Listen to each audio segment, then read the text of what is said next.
Is this the trouble you had in school, trying to get a quick question? No, just ignore them. Just keep going. Sorry, I'm moving around too much. Right, thank you for coming back after the break. We was just going to have a discussion now. I'm ostensibly chairing it, but you seem like quite a well-behaved audience, so I don't think I'm going to have to intervene too much. And I think probably the most important thing is that there's a conversation that starts to happen rather than just maybe straightforward questions and answers. I thought perhaps you could each introduce yourselves. Is that okay? First of all, so people know who it is they've got sat up here. And then I was going to ask Artie something, and then we'll take it from there. Is that okay? Yeah? Would you like to go ahead, Martin? Yeah, shall I just say a couple of words? First of all, I'm Martin Powell-Davis. I've been asked to speak here. I'm one of the TUS candidates for the Greater London Assembly election in a personal capacity, a member of the NUT National Executive. I didn't lead any struggle in Liverpool. I'm not a cinematographer, although I have just found out that I lived in the same house as Artie did in Huskisson Street in Liverpool 8, but a few years before us. So I was there in 81, just before it started. Artie was there just at the end, just after. So in between times, I'll claim that it was down to me that everything happened. But I just wanted to say a couple of points. And again, you want it to be a conversation. I'm not going to say too much, but I mean, there are so many lessons from Liverpool. If anybody hasn't read this book, I'll just say that that's something that you should go away and find and read. But it's called Liverpool, a City That Dared to Fight. Tony Malone is one of the authors, and in that film, I congratulate everyone who helped to put it together. I mean, one of the things I remember Harry Smith there said, you know, you can always find an excuse not to fight. And I'm in the middle of a pensions struggle at the moment, where I'm afraid quite a few of the colleagues on my NUT executive right at the moment are finding all sorts of excuses not to fight. But you know, the Liverpool 47. Yeah, the title of this book says it all. A city that dared to fight when everybody else, when the people who became with nice careers like Mr. Blunkett, I'm afraid even Ken, you know, they could have fought, but they retreated. But the Liverpool 47 fought, and they learned that if you explain to people what the issues are, if you link your campaign to the things that actually matter to people like housing, jobs and services, and above all, I think if you have confidence in people, if you have confidence in working people, that if you actually give them a lead, they will fight, and the energy and the determination and the elan of people that we work with comes out. That's what to me is the main lesson. But I'd like perhaps to say a few things at the end and see what people think from the film and from their own experiences. But this isn't history. That's the point. It's not history. It's about learning from that, about what we can do today, because as Kathy was saying at the end, these battles are only just beginning. Thank you, Martin. And Suzanne, would you like to? Yeah, my name is Suzanne Muna, and I'm a Unite trade unionist. I actually work at the Homes and Communities Agency now, having been through our second TUPE transfer in 4 years. But I contributed to some of the artworks that Artie used very effectively in the film, made them look much better than they do in real life, I have to say. And I, you know, for me, really being strong, it's a very, you know, it's a very powerful film to be watching. But what really struck me about it was there's so many parallels and so many echoes of what is happening today from Liverpool. I think for me personally, I have been affected by one of the echoes of it, which was very much the involvement as one of the four in the Unison Four that people may or may not have heard about. But we were 4 Socialist Party branch officers who were from 4 different branches, who were attacked by the Unison Labour-leaning or Labour-friendly Unison leadership for challenging that leadership over our right to have more say over our industrial action, so that we don't put in a request for industrial action that then takes years and years to go through, and by then the redundancies or whatever, the pay cuts or whatever have gone through. We challenged the link to the Labour Party and all the money that was being paid to the Labour Party, and we challenged the fact that we had regional officers who were not accountable. We wanted them to be elected.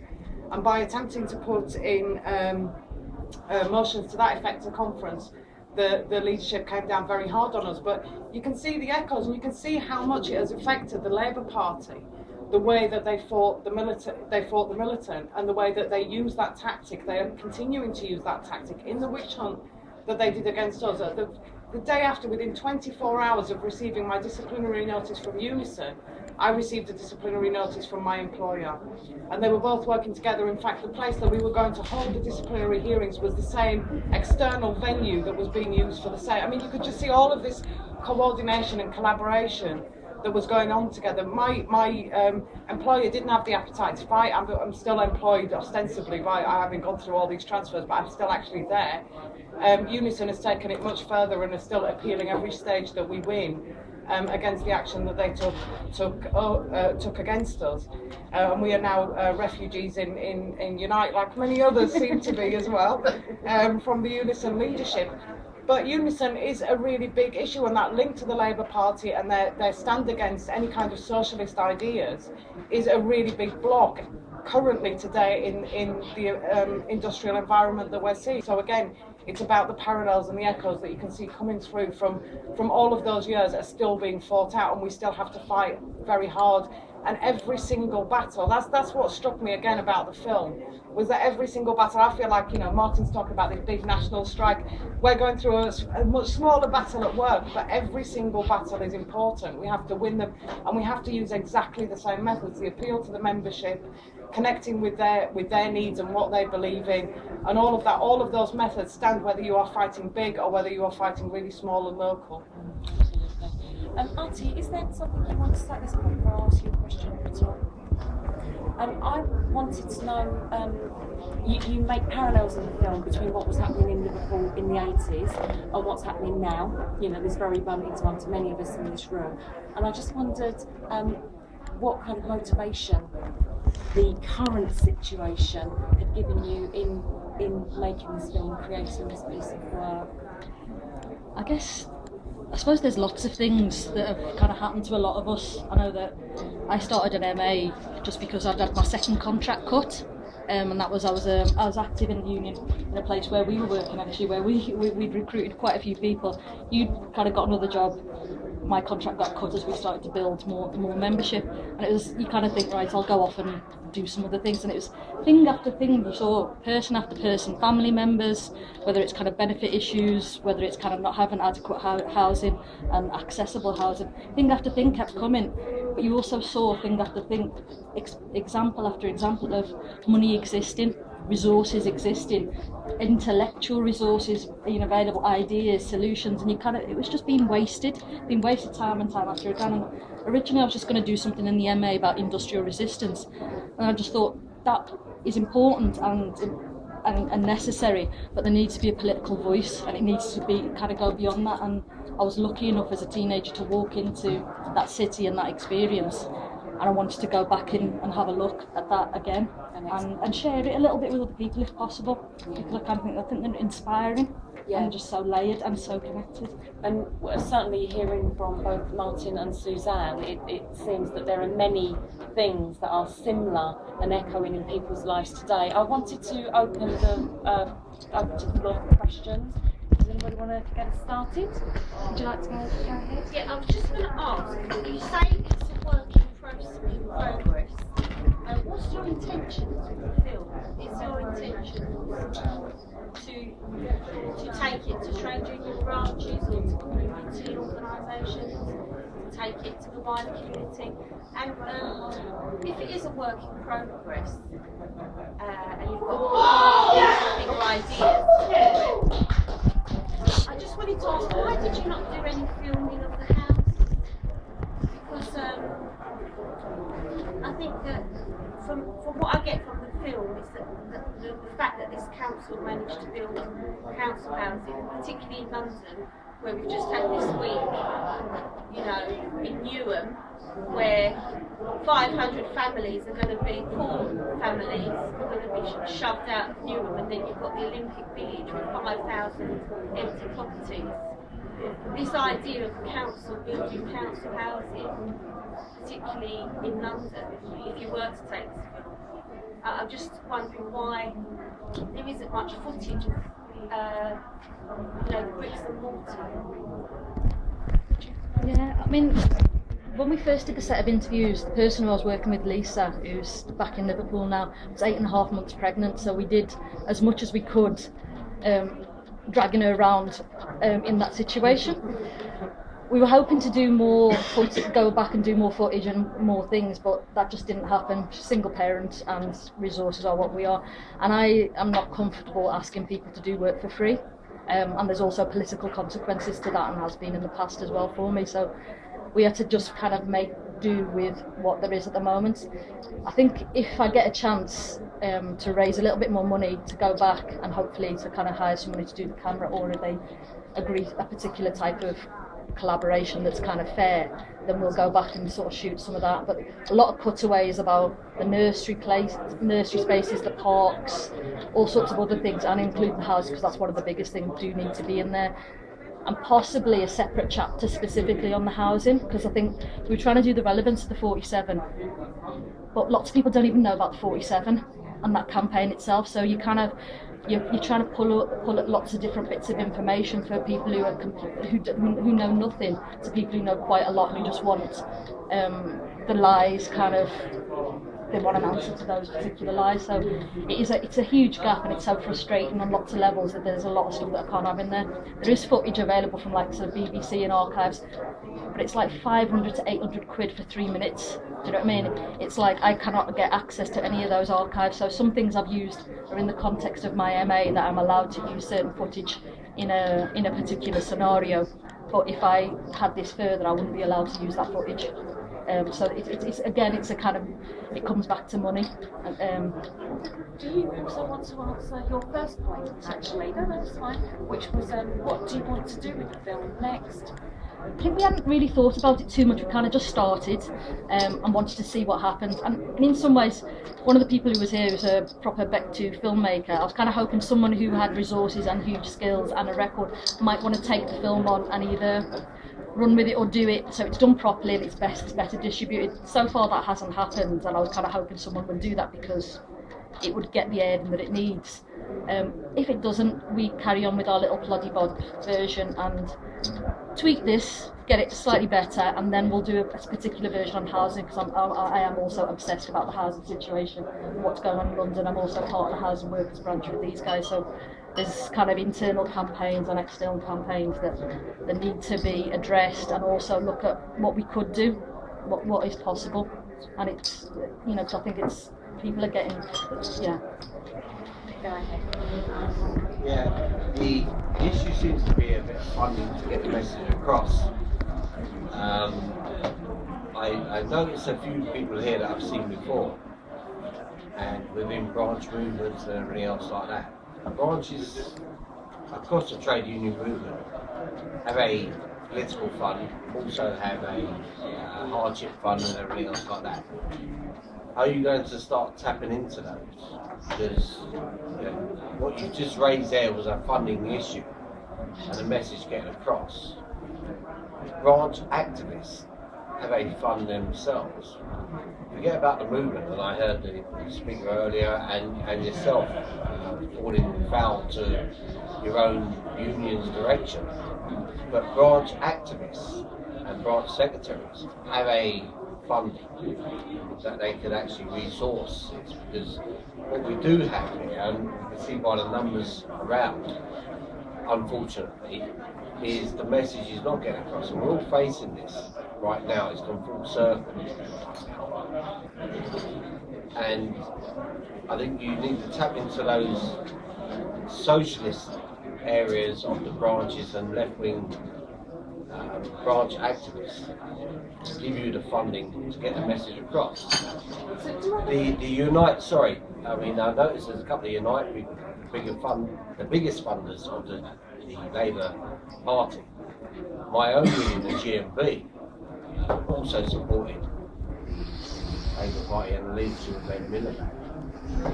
As a branch activist myself, I've discussed it with Ed Miliband's position in this whole coalition, and I think that you should start tapping into branch to get that funding to get the message very clearly across. So if funding is an issue, tap into the branches. There were a lot of trade union activists and members here. Do people in the audience see a way of this still being used in your campaigning? I'd like to add to my brother here. Other than the funding issue, I think a major aspect of this exposure is getting into mainstream avenues, and I think education avenues are an option that should be tapped into, from the lower levels of education even up to, we've got students and colleges and places like that. They should be aware of this type of information, because we're kind of like semi-dinosaurs and we need to allow for this information to go into developing minds to see what society is creating for them for the future. I think those are the opportunities or the options that we should be looking into. Education is a good idea. Rob, yeah, I heard you go, yeah, very strongly. No, I think so. I think that we should get this out in the movement. Absolutely, I think of a form that we can do that. What people may not know is that when Artie says that it's looking at the lessons of today, it's not just an history lesson. Although it's important to say that the labour movement should defend its own history, by the way, because the Liverpool struggle has been rewritten and tainted by the right-wing press and also the right wing of the labour and trade union movement. So don't take nothing for granted. We should do more of that. Looking back in the past but drawing the lessons. But when Artie was up in Liverpool for some of the stuff a few months ago, as she was up there, the sitting happened in the MMP in Bootle, and she had to, jump in the car and go over to Bootle. So talk about bringing things up to speed. The only thing I would say is I think it's really great, but I think what could be made even more in the film is the fact that in 1984 the Tories were forced to concede.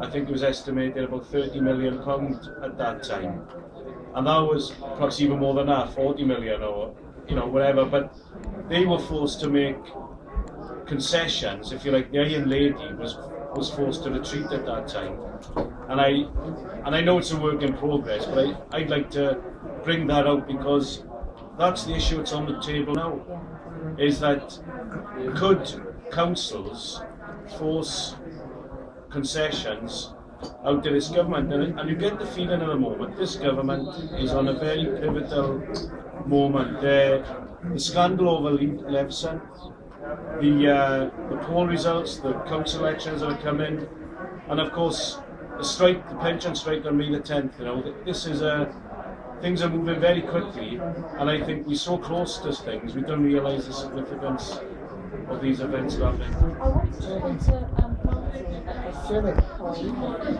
and I'm just wondering, hang on a second, I'm just wondering if perhaps the panel would like to say something, because a number of people are mentioning that what happened in Liverpool we are seeing in many ways now, and I'd be quite interested. No, that's what I wanted to say. No, you can't. No, you can't.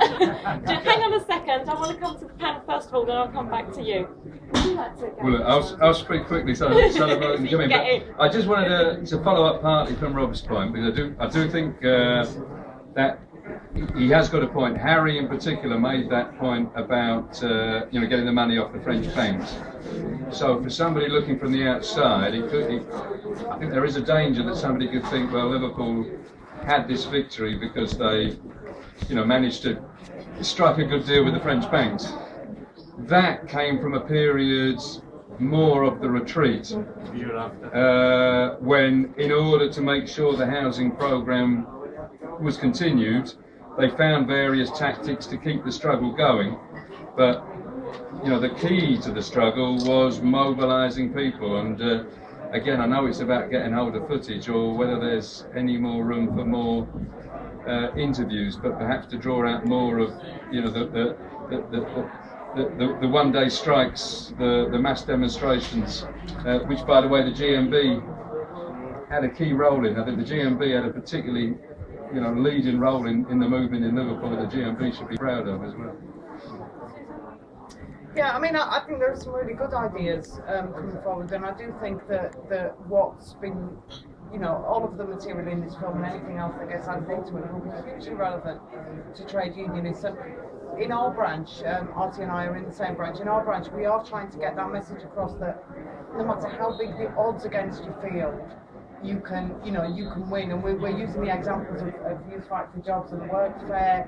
You know, the sparks. We're using our regional officer was a BASA activist in previously. So we're trying to say that you know the whole thing again about you can always find excuses. You can always say, oh, we've got a very transient workforce, or we've got this, or we've got that, and there's no point in fighting. And yet, you know, these victories can be achieved, and really stunning victories can be achieved. The biggest problem, I think, you know, I can really identify with Artie, which is when people say, why don't you get your artworks out there more often, is about how labour intensive it is, you know, putting on exhibitions and things like that. So I think, you know, looking at things like social media and the way that those messages can go out, and the way that you can just burn stuff onto discs now, and if we could get stuff distributed, then I think that would be really fantastic. If we could get this message into branches, you know, that we can offer them, say, a disc with this at a very cheap rate that they can then show in their branches. Anything to get that message out there. Right, go on, you're good to go now. I've nearly forgot what I was going to say. I'll move on then. What I was going to say is that the misery, the abject poverty is still going on. So, don't look at that as history. It's still going on. One of the scenes, I'm going to use my position as the chair now. One of the scenes in the film, I think it was photographs of the derelict housing all boarded up. And I was working in Oldham on the housing market renewal pathfinder, which I think was about 5 years old, was shut down as soon as the coalition government came into power. And those scenes are replicated in Oldham now. I'm fairly certain, I don't know Liverpool well, but I'm fairly certain they're replicated in Liverpool again, you know, sort of 10 years, 15 years after. So yeah, lots of that I think you could go to, maybe to a different part of Liverpool, but you would still see that. Parts of the northwest are still worse than Liverpool. Yeah, absolutely. Yeah. I mean, just on this issue of, you know, getting the resources together for you know, a more comprehensive documentary. I mean, I think, you know, we've talked here about trying to build support among the rank and file, and that's really important to go for the branches. But I don't think there's any reason why, I mean, particularly for Unite and GMB, why the leadership of the vast amount of money that they do have shouldn't be given towards putting together a really good documentary. I mean, I wonder, would Archie be able to go away and just do it for, like, say, a business plan, like envision what is it that you want to do to make the absolute best documentary you possibly could? You know, put in, you know, what is the money? You know, do you need 20 minutes of footage from the BBC? So does that mean, do you need $5.5 grand to pay for that? Do you need 10 grand maybe to take the time off to do it? Because, you know, if our Unite, if we can give £35,000 to Coalition of Resistance, which I'm sorry represents absolutely nothing, in order to put on a conference and travel to Greece to tell Greek people, you know, whatever, solidarity with Greek people, then I'm afraid they can certainly afford 35,000, 45,000, 50,000 to put on what is a really crucial piece of history for our union, but also for the GMB union as well. I mean, you think of the 1980s and all the defeats the working class suffered, and what Maggie Thatcher did in Ireland and she did in Argentina and all the rest of it. If you try to think of where was Maggie Thatcher defeated, I mean, obviously she was defeated in the poll tax, and she was partly defeated in Liverpool, and that should be something that should be, you know, everybody who was involved in that, particularly our union Unite, the role that TNG played, the role that the GMB, the firefighters, I believe, as well in Liverpool. So why can't we, you know, as I said, definitely go to the branches, because I think we'll get the best result, you know, most positive response there. But then also let's put demands on the leaders of our unions to cough up the cash, and maybe if we go away from here, you know, resolve to build a bit of a campaign within our unions to get the money that's needed to get this documentary out there. If the brother there is. Hang on a second. Dave, would you like to go ahead? I'll come back to you. Yeah, one of the things I found very powerful about the film was the fact that they were all ordinary people, and yet they were extraordinary.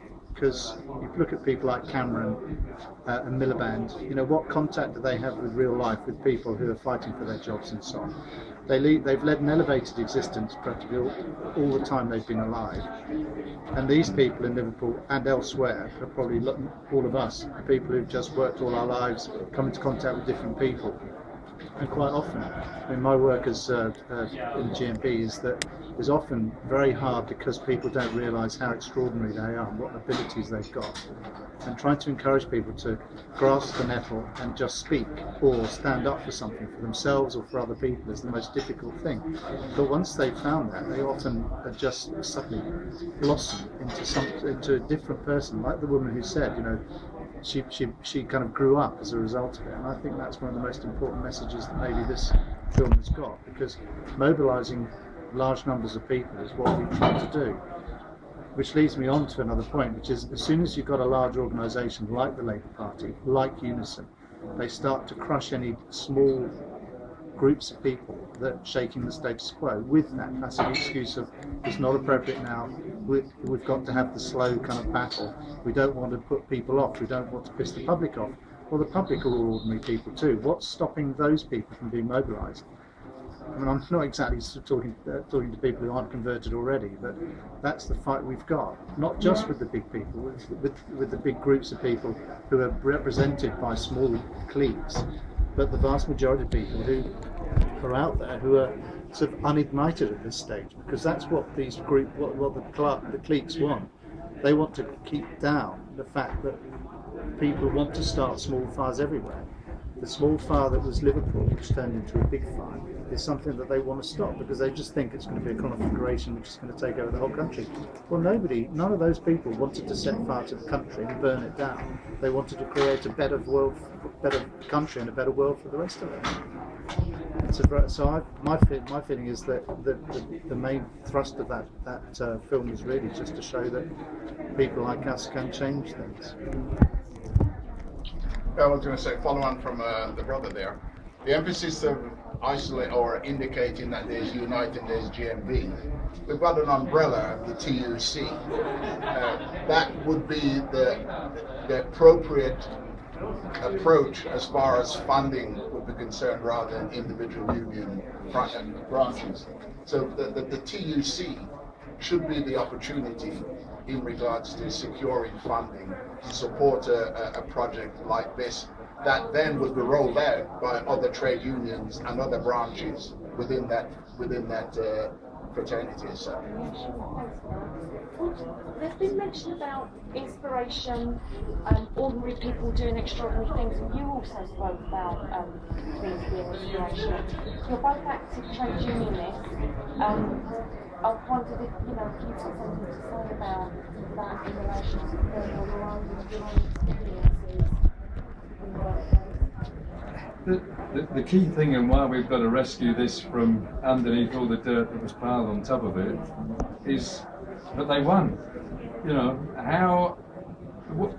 what people are angry. People are really angry about everything that's being thrown at us, and yet people are told there's nothing they can do about it, essentially. Even by their own trade union leaders quite often. There are very few trade union leaders that are actually saying, look, we can do something about it. And therefore, all of those examples where the ordinary people that were just being talked about actually had an opportunity to get out and fight and win. You know, that's what we need to. We need to remind people that if you organise, we can win. And that's why Liverpool, the poll tax, you know, there aren't that many battles that you can talk about, but that one was so buried, because that was Kinnock at the beginning, a complete counter-revolution that, as far as I'm concerned, destroyed the Labour Party. And actually I know it was horrible to watch, but I was glad you had it, because that speech is almost like the moment when the Labour Party is basically saying, we're not going to fight for anybody anymore. And those of you who are fighting, we're going to throw you out and rubbish you. And we've got to rescue that back, because they rubbished the Labour Party. But they can't get rid of that achievement, and that's why, the point about the homes. Never take that away. I think it is hugely inspiring to hear ordinary people talking about how they did it. You know, none of these people had gone to Oxford and got some PP, you know, degree and then gone on to work as researchers in the sort of rarefied atmosphere of Parliament or anything. You know, I'm a housing worker, hearing a housing worker talk about, you know, what was done with the housing, but also, you know, seeing the way that for her, it gave her so much pleasure to be able to be granting people homes. Think about how, you know, we hear from housing workers all the time in our branch. What they're doing is denying people, they're having to deny people all sorts of services, they're seeing the services cut back. They don't want to be doing that. You know, actually people get so much satisfaction about helping other people, about building, about creating, about, you know, all of the things that Thatcher stood against, all of the you know, everything that goes into creating a society, a good society that Thatcher stood against, is really what gives people a lot of satisfaction, not the money, not the material goods, which are the only things that the sort of coalition government and the tops of the Labour Party and the tops of most of the union movement can actually appreciate. So I think, again, it is very, very powerful because these were ordinary workers, and I think, you know, that point has been made, but I think that inspiration is very important. It certainly inspires me a lot as a trade unionist. When I see individuals really willing to fight, really willing to put their neck on the line, for me, I find that hugely inspirational. It's what has kept me being a trade unionist for the last decade. Sorry, it's me again. The message coming across, and that it's from all unions, is our leaders of our movements. The leaders of our movements are elected through ourselves. What we need to tap into is everyday branches. Get the message across that everyday branches, for everyday branch activists to make the leadership change. And we keep missing the point. We have interrelation arguments. Yeah, it is GMB Unison, GMB Unite, GMB NUT and everything else like that. Wherever I've worked very closely and links to the trade union movement. We seem to forget that. And it is our trade union movement irrespective of what our leadership and what direction they perceive that they want to go into. As for the Labour group and the Labour Party, the GMB who I work for and Unite were the biggest advocates of Ed Miliband, and we supported him, and he sat on the fence and got splinters up his backside ever since. And we should be knocking him off that little pedestal and moving in the direction that we need to go into. We're falling short of listening to the leadership. It's the grassroots, and this is where the Labour Party needs to go back to, is grassroots. And we as activists have complained about that anyway. But the only way you're going to do that is through your branches. Your branch people are the ones that are being effective daily. They have families that are being affected. Whether they work for a local authority or the school or anything else like that, they are affected. They are affected by their benefits, they are affected by their housing and everything else like that. So it's the branches that need to move on, and that's where we need to tap into. You know, how many branch activists are sitting here now saying, okay, look, let's get the branch message out, because that will change the leadership of the unions. And that's what we need to do. And yeah, I do that on my own. You know, I'm there in May at our Congress and everything else, shouting down, probably be told to clear off again because I'm a raving radical. But that's how we move ourselves forward. You know, and we need to get that message across. So I will suggest that you work your network out to make sure that every branch, and the 47 is, that was part of our history. It's happening now. It's happened even through the Labour movement. Let's not forget that. You know, Blair did not do us any favours at all. So it happened all the way through that, and we keep sitting back, and you're either a complete raving lefty lunatic or you're a right-wing radicalist. And there is no middle ground there. Well, the middle ground is actually supporting our people. That's what the middle ground is, supporting everyone. Whether to the right or to the left or in the middle, it's supporting everyone and everyone has a fair chance. That's what it's all about. We have not had a fair chance and we need to tap into that. There is no such thing as militant. Sorry, there is no such thing as militant either. I'll stop you there. Just on the thing, I think the bits that work very well are the bits where you used like a historical, someone speaking about the time. Like for instance, I think it was Felicity Dowling was talking about the riots in Liverpool, and then you showed footage of the August riots. And the reason I think that works well, and that if you were going to develop the film, that's a good mechanism to get a message across, is because it's this discussion that we're having about the relevance of it today. So for instance, you said, I mean, what's difficult for you making this film is there's so many different aspects to the struggle. There's so many layers to it. What do you hone in on to make an exciting, interesting film for a number of minutes that people are going to sit and watch and understand? Because I think that, I mean, I don't know, but you said don't mention the 47, and the reason that you've got that as a title is because the memory of that has been, as Martin said, there's a whole generation who do not know. It's like I lived in Spain when I was younger, and there was a whole generation of young people who didn't know about the Civil War, who didn't know about the legacy, their own legacy. They had no idea about what happened. And when Ken Loach made his film, thousands of young people went to see their own history because it had been airbrushed from their history. And I think that this film, if you develop it, has got great potential. I think it's a brilliant piece actually, and you need to be congratulated on it. And it's got potential to reignite in a modern way and connect us with a younger generation as to what their history is. As the brother said, that it's a Labour movement history, and it's got potential if you were to produce a package with a DVD. You know, I've been to film screenings in pubs in Walthamstow, discussions in pubs. Branches could schedule a discussion on it, local government branches could schedule a discussion on it. It's got great potential, and I think you should definitely develop it. I know there's not a lot of us here today, but I think that done properly, and I don't know how you're going to do it because it will be difficult, but I definitely think those mechanisms of using historical words with modern images is a very important thing that you need to develop.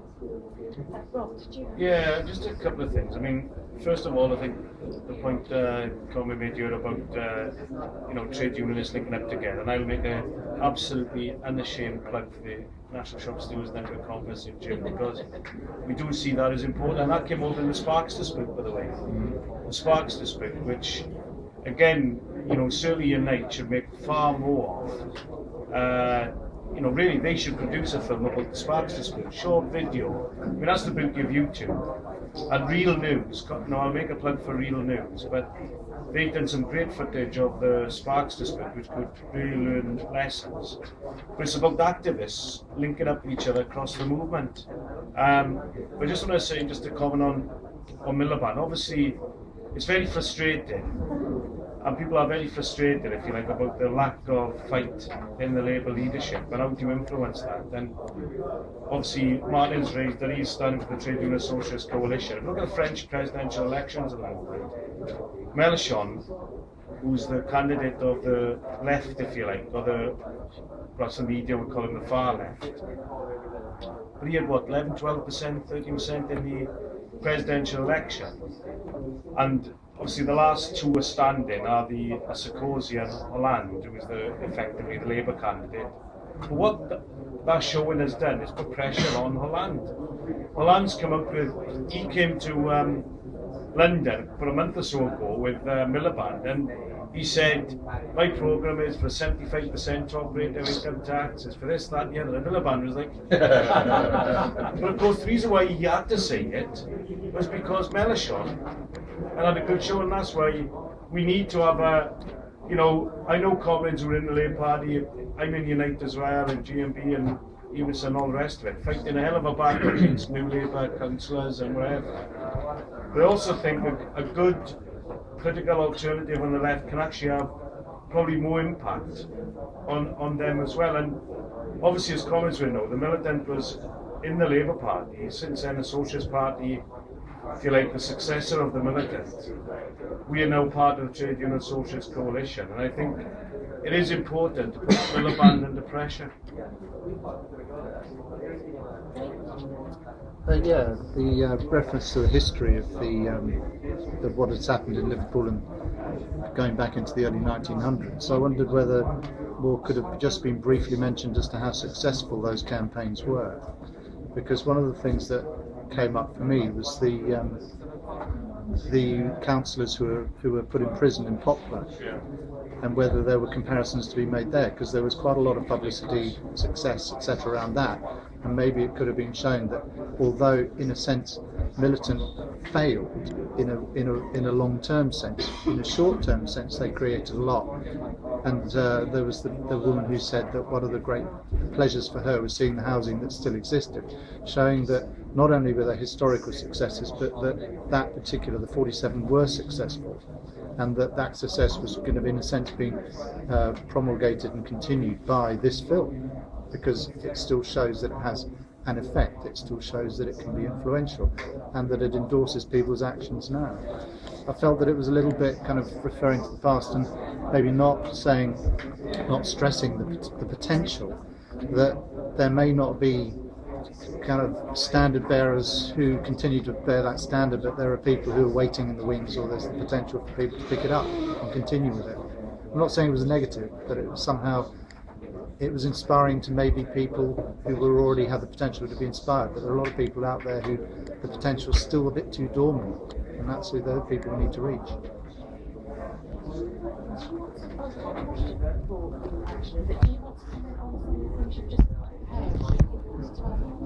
There's one unashamed plug I was going to do. Go on.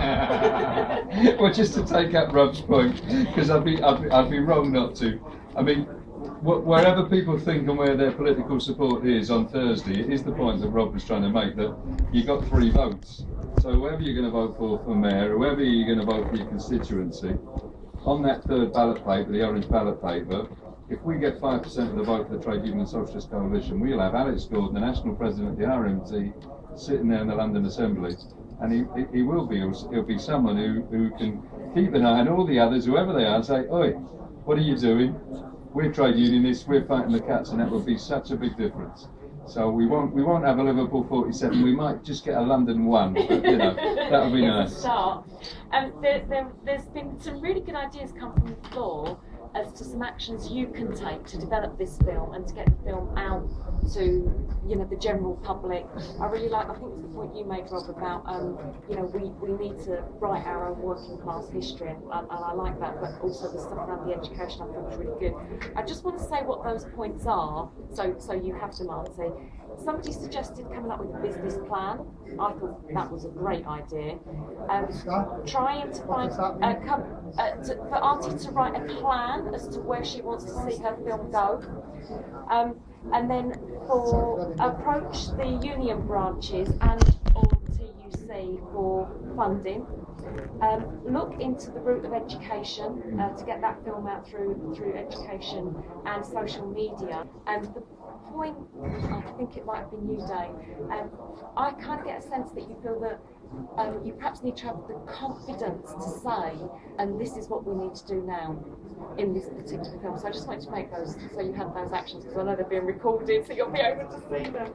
But also I have a question for the panel, and this is the final question coming from me. I know Auntie wants to say something for a little bit about taking action. In the next month, what action do you think people like us should be taking to try to make a difference to the situation we're in now? Well, You just said it, I think. go on.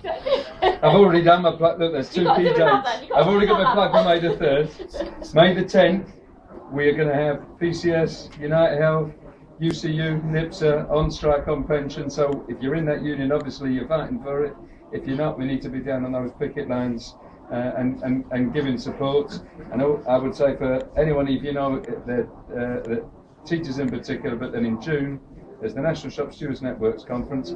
And then what you were trying to say, what we're trying to do in the NUT, we're organising a conference of local NUT branches, not through the official national structures, but we're getting all the NUT branches together to organise a conference up in Liverpool on June the 16th to get the pension struggle together. So again, perhaps Liverpool can have a little flag on the pension struggle for that one.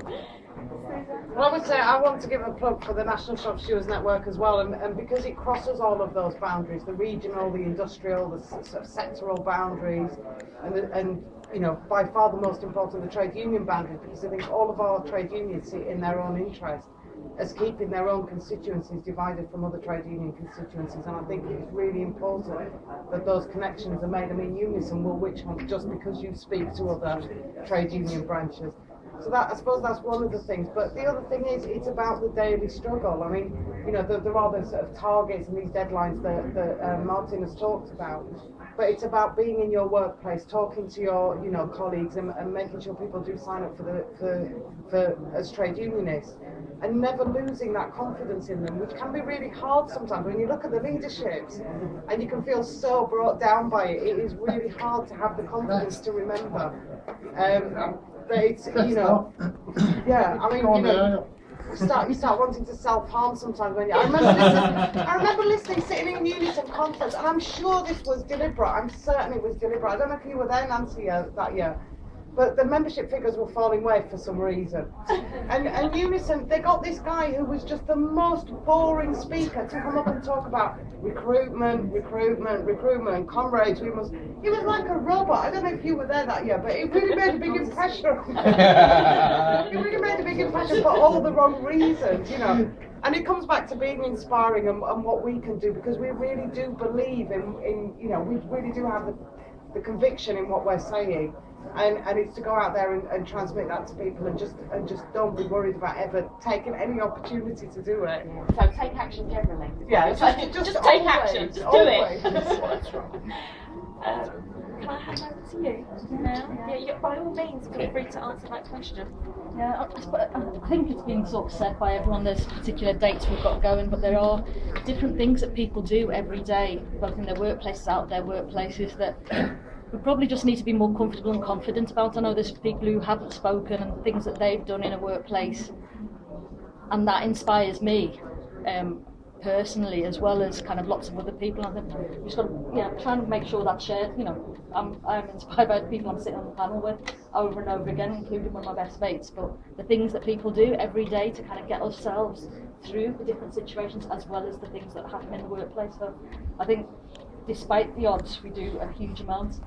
And I guess one of the reasons for this was not just there is an alternative, but it was a very particular one. It's about being a socialist alternative. It's almost presumed that we have to maybe have some reforms within capitalism. We try and get a few crumbs here and there, but actually there's something even bigger for us to have, which is this world that is ours, and our collective resources, our material resources, could be used so much more differently, which would just change everything about how we live and breathe. And I think that's not just to rescue one particular story, but I think it's a huge story that's, you know, scraping the surface in terms of this, but there's so many other stories and possibilities of who we are, what we could be, and I think that would come under that. Just to say some thank yous as well, just some practical thank you all for coming out today. I know from the sounds of it, and for the people I don't know, everyone's active in some kind of something, so taking this time out to come here, to be pissing it down with rain all weekend is kind of sometimes the last thing you want to do, so I appreciate it for doing that. Thanks to the bloke called Phil who runs the Roxy. He's given us the space for free, so that money just pays for some expenses from the last travel edit, and if there's anything more over, it'll send me back up there for another shoot at some point. If there's anyone who wants to get involved in some way, people have got footage, they've got time, they've got research skills, they've got ability to write business plans, which I do not have. And all of those things would be fantastic. I might look at a crowdfunding model, but it might be other things that people do, so we'll have a little nose at that. And thanks to my mates who not just helped with today, like Karen and Sophie, who's kind of been forced to use my mobile there, thank you very much, but also for all the other things that have gone on this month, and much appreciated, so thank you for coming. Well done, Archie.